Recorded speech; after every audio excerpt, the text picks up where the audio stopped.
வணக்கம் மக்களே, welcome to Rafi theatre. இன்னைக்கு வந்து நம்ம ஏஸ் படத்தோட ரிவ்யூ அப்படின்னு பார்க்கும்போது நம்ம கேமராமேன் வந்து ஹீரோயினை பற்றி பேசுங்க அப்படின்னு வந்து கேட்டிருந்தாரு. அதுக்காக தான் ஹீரோயினை பற்றி இந்த ஏஸ் படத்தில் சொல்லணும் அப்படின்னா நல்ல ஒரு கேரக்டர் நல்லதாக பண்ணியிருந்தாங்க.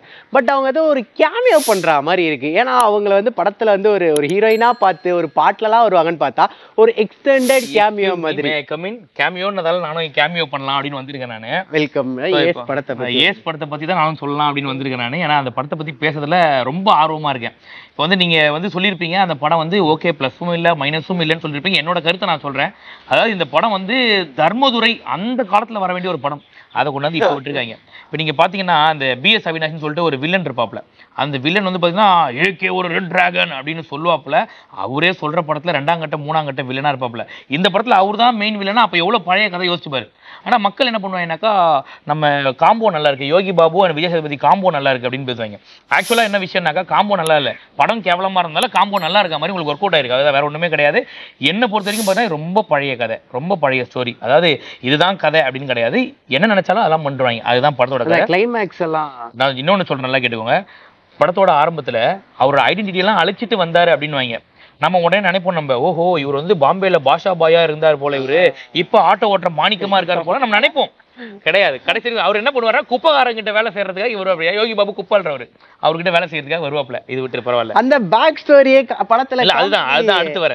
சரி, கதையோட காலத்துல ஏதாவது கொண்டு போய் அப்படியே பாதியில வந்து நம்ம பாஷா படத்தை பிளாஷ் மாதிரி போடுவாங்க தெரியுமா, அந்த மாதிரி தான் போடுவாங்க. அப்படின்னு பார்த்தாக்கா என்னன்னா குப்பாளிக்கிட்டு இருக்காங்க. சரிடா இப்ப ஹீரோ என்ன பண்றாரு அப்படின்னாக்கா, ஹீரோயினுக்கு சுடிதார் வாங்க ஒரு கடைக்குள்ள போயிருக்காப்புல, காசு இல்ல, உடனே சீட் ஆடலான்னு போறாப்புல, அங்க ஒரு பிரச்சனை வருது, அதுக்கடுத்து போறாரு இன்னொரு பிரச்சனை வருது, அப்படியே போறாப்புல. இது வரைக்கும் கிளைமேக்ஸ் விட்டாங்க. சரிடா ஓகே, இப்போ அந்த ஐடென்டிட்டி என்னடா அப்படின்னு கேட்டாங்க. நாங்க பார்ட் 2ல சொல்றோம்னு.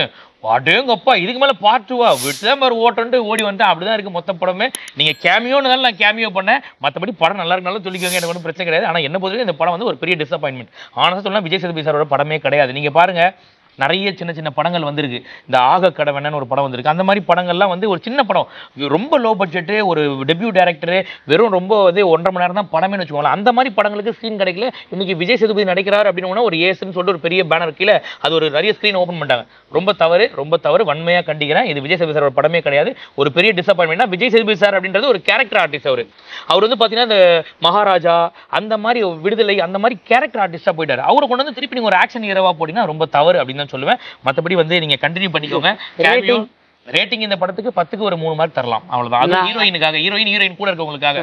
மற்றபடி விஜய் சேதுபதிக்கு ரேட்டிங் கிடையாதுடா, டிஸ்மிஸ்ரா, அவ்வளவுதான், முடிஞ்சு போச்சு. நான் என்னென்ன சொல்ல நினைச்சேன், அண்ணா அதை சொல்லிட்டாரு. அதனால இந்த வீடியோ பிடிச்சிருந்துச்சுன்னா லைக் பண்ணுங்க, ஷேர் பண்ணுங்க, கமெண்ட் பண்ணுங்க. ரஃபி தியேட்டரை மறக்காம சப்ஸ்கிரைப் பண்ணிருங்க, பெல் பட்டனை கிளிக் பண்ணிருங்க.